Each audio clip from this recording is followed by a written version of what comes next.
High court में कोई ST लड़का एडिशनल एडवोकेट जनरल नहीं होगा।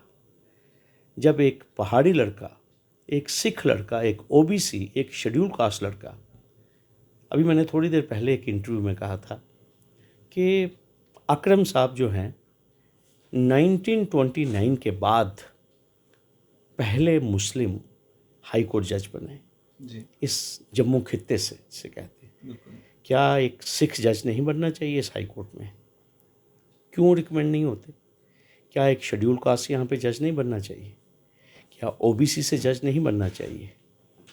ठीक है, तो ये जो सवाल हैं ये मैं इसलिए रेज़ कर रहा हूँ क्योंकि बहुत कम लोग हैं जिनमें ये कैपेसिटी है बात करने की। हाँ, जम्मू ज़िले में 25 लोग लगे जी। अगर आप इजाज़त देंगे मैं सभी के नाम पढ़ देता हूँ। सबसे पहले हैं श्री अछूत दुबे, अखिल वर्मा, अंचित हरत्यान, अनिल खजूरिया, पुलकित चरंगू, Bharat Singh Parmar, Deepak Sharma, Deepali Arora, Yoshita Bhasin, Jyoti Swaroop Mishra, Kannav Sharma, Pankaj Gupta, Pawan Dev Gupta, Rahul Sadotra, Deepesh Singh, lieutenant colonel retired Sanjay Lange, Sarfaraz Hamid Rather, Shri Sethi, Swarn Kishore Singh, वंदना मेहता। गुलरामन का सबसे बड़ा और मशहूर इलेक्ट्रॉनिक गैजेट का शोरूम अफनान गुलजार कम्युनिकेशंस, जहां पर सभी लीडिंग कंपनीज के mobile phones, TV, LED, fridge, washing machine, geyser, solar inverter और दीगर इलेक्ट्रॉनिक आइटम्स बेहतरीन दामों और आसान किस्तों पर दस्तयाब है। ये हुई ना बात, तो आप भी तशरीफ लाए। अफनान गुलजार कम्युनिकेशंस, गुलरामबन, फोन 9419995501। गुलरामन का सबसे बड़ा और मशहूर इलेक्ट्रॉनिक गैजेट का शोरूम अफनान गुलजार कम्युनिकेशंस, जहां पर सभी लीडिंग कंपनीज के mobile phones, TV, LED, fridge, washing machine, geyser, solar inverter और दीगर इलेक्ट्रॉनिक आइटम्स बेहतरीन दामों और आसान किस्तों पर दस्तयाब है। ये हुई ना बात, तो आप भी तशरीफ लाए। अफनान गुलजार। आप देख रहे हैं न्यूज़ सैर इंडिया और मैं हूं अरफाज अहमद डैंग। जम्मू कश्मीर व लद्दाख हाई कोर्ट में उस समय एक हलचल मची जिस समय गवर्नमेंट वकील्स की जो नियुक्ति की गई और एक टीम का जो है गठन किया गया, और हलचल का कारण ये भी रहा कि कुछ कम्युनिटी विशेष और कुछ पॉलिटिकल पार्टी विशेष के लोगों की नियुक्तियां की गई। इसी सब पे चर्चा करने के लिए हमारे साथ मौजूद हैं एडवोकेट शेख शकील सर, इनसे बातचीत करते हैं। सर, कैसे देखते हैं ये जो नियुक्तियां हुई हैं, कैसे देखते हैं? डैंग साहब, एक तो अगर आप मुझे पूछें तो मेरा तो कोई इंटरेस्ट नहीं था, ना मेरी कोई दिलचस्पी है किसी भी असाइनमेंट के लिए, लेकिन हमारे प्रोफेशन में हाई कोर्ट में और डिस्ट्रिक्ट कोर्ट में ये जो सरकारी असाइनमेंट्स हैं जिनमें आप सबसे बड़ा ओहदा एडवोकेट जनरल का है, फिर सीनियर एडिशनल एडवोकेट जनरल का, additional advocate general, deputy advocate general, government advocate, और फिर डिस्ट्रिक्ट कोर्ट्स में स्टैंडिंग काउंसिल्स की भी तकर्रियाँ होती हैं।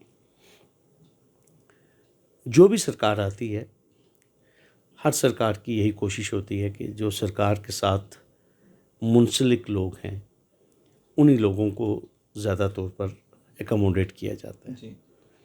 लेकिन हमने अक्सर देखा है कि जब भी कोई भी सरकार आती है, नो डाउट कोशिश की जाती है कि वो लोग जो पार्टी के कैडर के साथ या पार्टी के साथ शामिल हों, या तो उन लोगों को या उनसे जो मुंसलिक लोग हैं उनको कोशिश की जाती है, ये असाइनमेंट्स दी जाती हैं।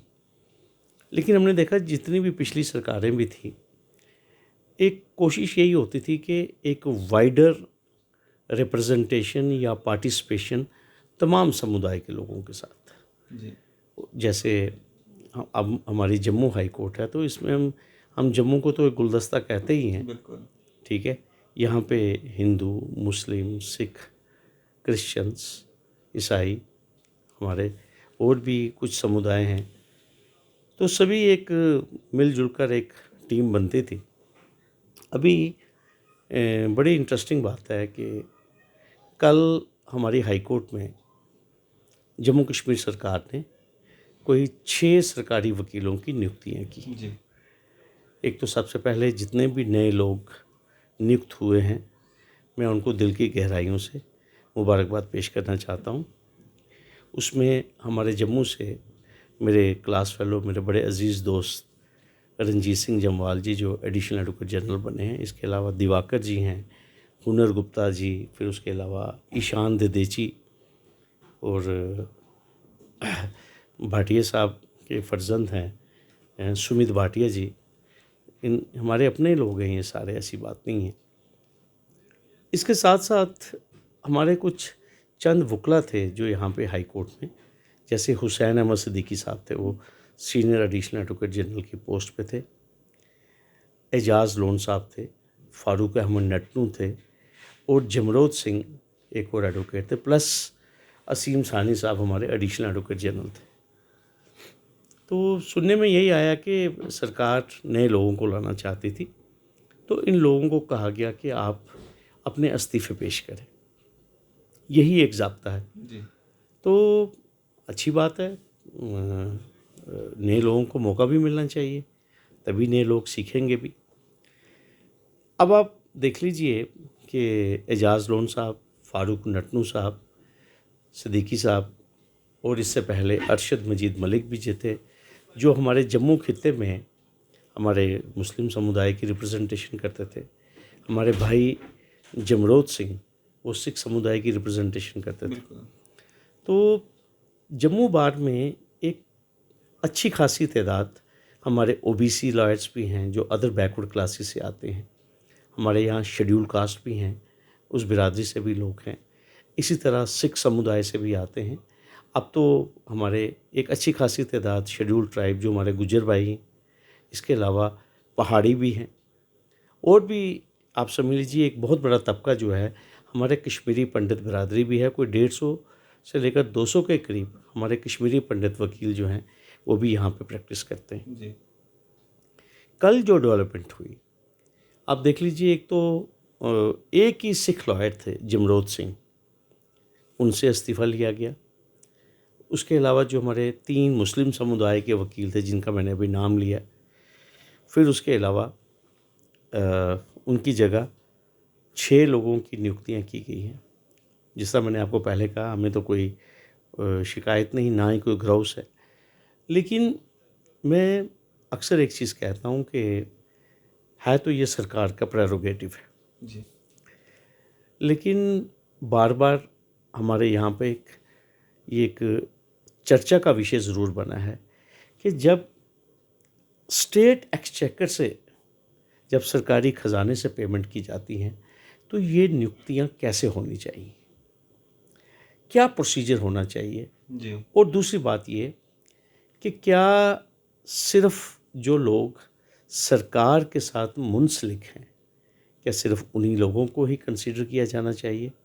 क्या कोई मेरिट या कैपेबिलिटी, कोई सिस्टम ऐसा इवॉल्व होना चाहिए या नहीं होना चाहिए? तो जो लोग नियुक्त हुए हैं उनकी जो पॉलिटिकल एफिलिएशन है मुझे बताने की भी ज़रूरत नहीं है, वो सभी को मालूम है और सभी मेरे भाई हैं, सभी मेरे कोलीग्स हैं। मैं इसके ऊपर ज़्यादा टिप्पणी नहीं करूँगा। लेकिन एक चीज़ जो हमारी बार में सेंटीमेंट है, मैं चाहता था कि आपसे बात करके वो सेंटीमेंट सरकार तक कन्वे करना। जी। वो सेंटीमेंट ये है कि हमारे प्रधानमंत्री कहते हैं सबका साथ, सबका विकास सबका विश्वास और सबका विश्वास। आप मुझे एक चीज़ बताइए कि जब तक इन असाइनमेंट्स के ऊपर मेरा कोई ओबीसी भाई नहीं बैठेगा, जब तक इन असाइनमेंट्स के ऊपर सिख समुदाय को रिप्रेजेंटेशन नहीं दी जाएगी, जब तक जम्मू खित्ते में एक कम्युनिटी जो 31% है या 33% है एज़ पर 2011 सेंसस, जब आप उसको कम्प्लीटली वाइप आउट कर देंगे, विश्वास कैसे बनेगा? बिल्कुल। ठीक है, जब इस हाई कोर्ट में कोई एसटी लड़का एडिशनल एडवोकेट जनरल नहीं होगा, जब एक पहाड़ी लड़का, एक सिख लड़का, एक ओबीसी, एक शेड्यूल कास्ट लड़का, अभी मैंने थोड़ी देर पहले एक इंटरव्यू में कहा था कि अकरम साहब जो हैं 1929 के बाद पहले मुस्लिम हाई कोर्ट जज बने जी इस जम्मू खित्ते से कहते हैं। बिल्कुल। क्या एक सिख जज नहीं बनना चाहिए इस हाई कोर्ट में? क्यों रिकमेंड नहीं होते? क्या एक शेड्यूल कास्ट यहाँ पे जज नहीं बनना चाहिए? क्या ओबीसी से जज नहीं बनना चाहिए? ठीक है, तो ये जो सवाल हैं ये मैं इसलिए रेज़ कर रहा हूँ क्योंकि बहुत कम लोग हैं जिनमें ये कैपेसिटी है बात करने की। आज सबसे बड़ी दिक्कत ये जो है, हमारी बार कमज़ोर क्यों हुई डैंग साहब? जी हमारी बार इसलिए कमज़ोर हुई क्योंकि मैं कहता हूँ कि मुझे ये मैच छोड़नी पड़ेगी। बिल्कुल। इसलिए आज मैं बात कर रहा हूँ, मैं वाइडर कैनवस पे बात कर रहा हूँ कि ये जो असाइनमेंट्स हैं, ये असाइनमेंट्स भी it is a part of a state largest. तो जब आपने लार्जेस्ट को डिस्ट्रीब्यूट करना है, then you have to evolve a criteria. बिल्कुल। जब आप एक क्राइटेरिया बनाएंगे तो क्राइटेरिया में आप कुछ को मापदंड तो आपको रखने पड़ेंगे ना। तो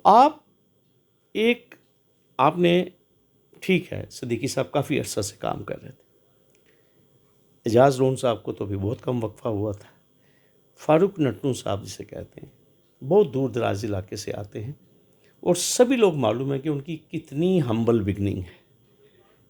ठीक है, कहाँ से उन्होंने शुरू किया और कहाँ अल्लाह ताला ने उनको पहुँचाया, हमें तो इस बात की बड़ी खुशी है।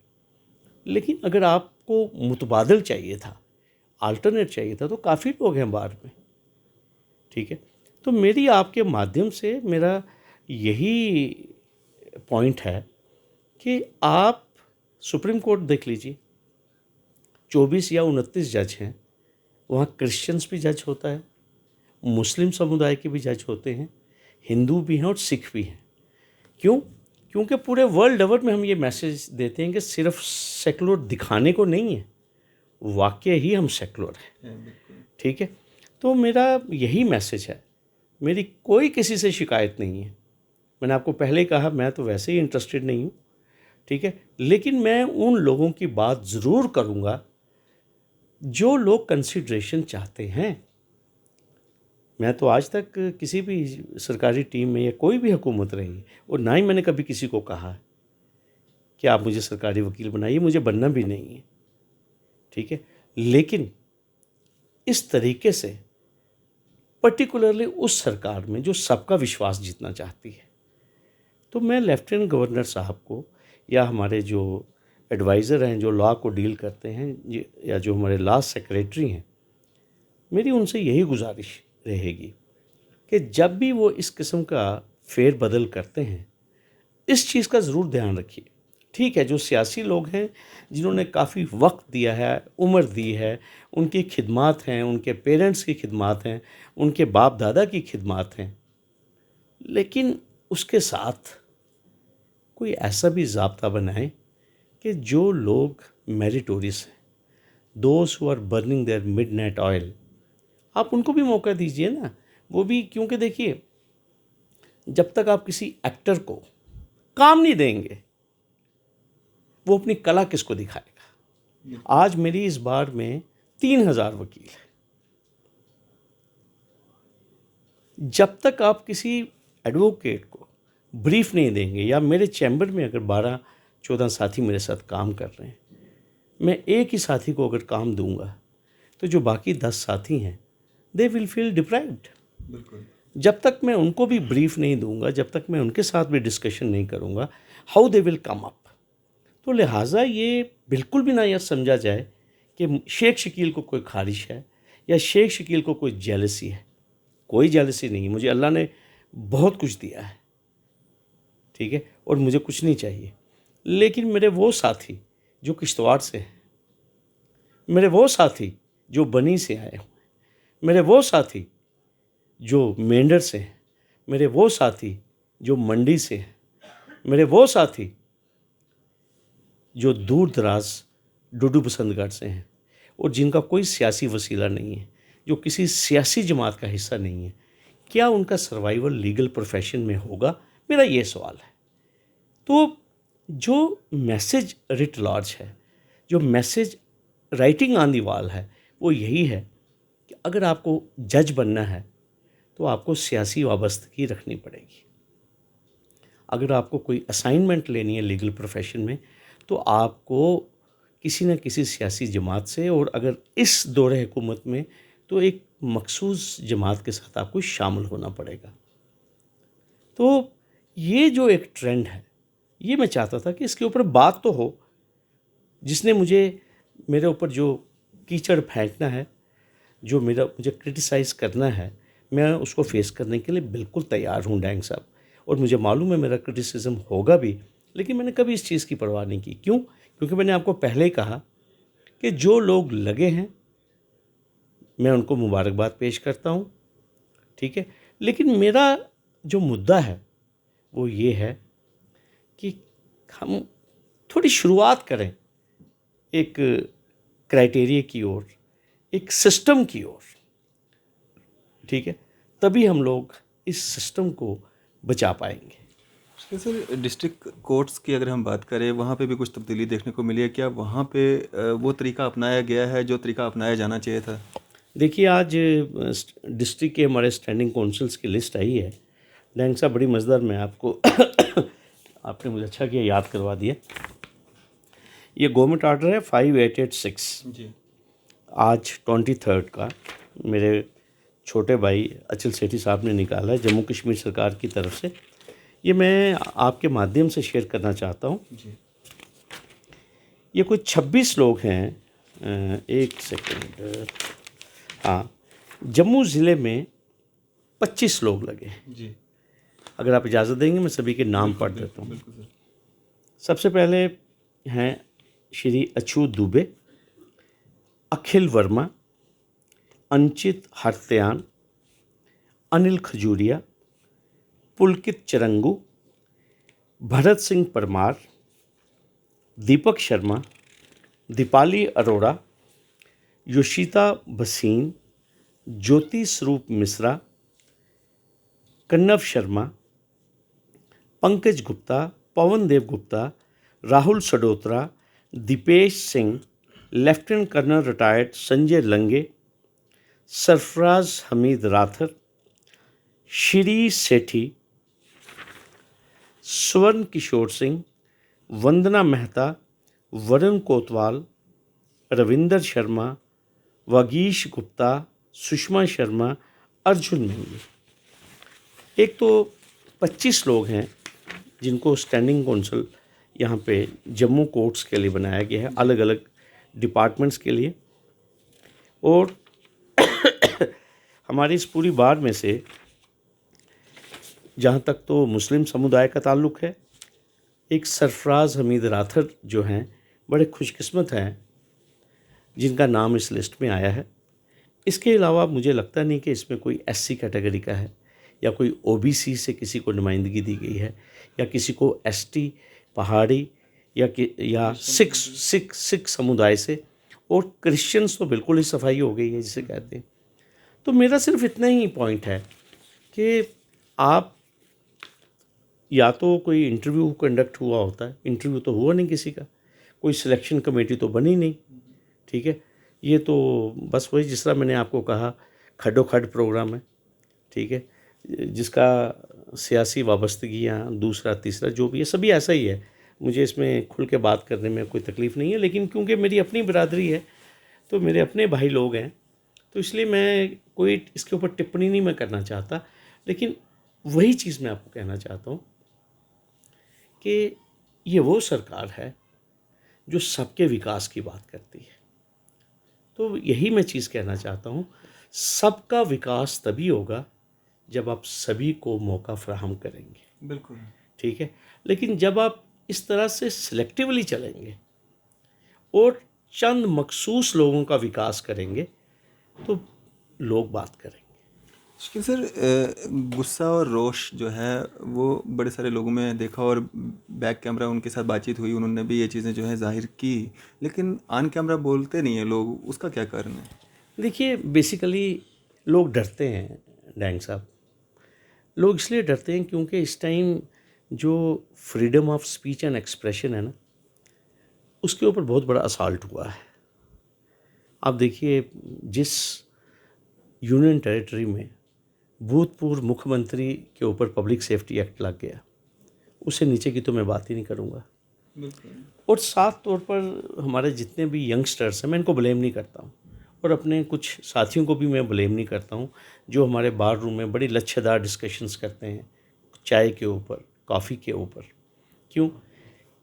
क्योंकि उनको मालूम है रिड्रेसल होना नहीं है, ठीक है। उनको लगता है कि मतलब जो भी सरकार आती है, सरकार अपनी मर्ज़ी से अपना काम करती है, और सरकार के जो लोग अपने होते हैं उनको ये मौका मिलता है। तो मैं भी तो यही चीज़ कह रहा हूँ कि भाई ये भी सरकार के ही लोग हैं, सरकार से मुंसलिक लोग हैं, लेकिन बात क्यों नहीं करेंगे? डैंग साहब, आप मुझे एक चीज़ बताइए। मुझे कई लोग कहते हैं कि आप गलत करते हैं, आप बात करते हैं, तो मेरा उनको एक ही जवाब होता है कि जो मुर्गा है उसका काम है अजान देना, हम कहते हैं बांग देना। कोई नमाज़ पढ़ने आए या ना आए, मेरा काम है लोगों के सेंटिमेंट्स को एप्रोप्रिएट क्वार्टर्स तक पहुंचाना। और ऐसी बात नहीं है डैंग साहब, आपके माध्यम से हमने कई इश्यूज़ रेज़ किए और सरकार ने बड़ा पॉजिटिवली उसको कंसीडर किया। और मैं आज फिर आपके माध्यम से कह रहा हूँ, मैं एलजी साहब से भी ये बात कहूँगा, और मोदी जी से भी, और अमित शाह जी से भी, और किरण रिजिजू जो हमारे लॉ मिनिस्टर हैं कंट्री के, शेख शकील को कुछ नहीं चाहिए, आप सिस्टम को रेगुलेट कीजिए। जो weak, underprivileged, less resourceful, less influential लोग हैं, आप उनको नुमाइंदगी दीजिए। मुझे खुशी होती आज इस लिस्ट में हमारे एक डिसेबल लॉयर हैं सूरज सिंह, आज उनको भी आप एडिशनल एडवोकेट जनरल बनाते, मुझे खुशी होती इस बात की। वो आज 2-3 सालों से बहुत ज़्यादा परेशान है, मुझे मालूम है उनकी परेशानी क्या है। He is not able to sustain in the legal profession, ठीक है।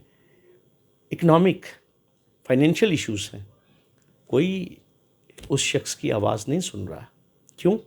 क्योंकि mister Suraj Singh is irrelevant for them, उसकी ज़रूरत नहीं, वो उनका काम नहीं आएगा, ठीक है।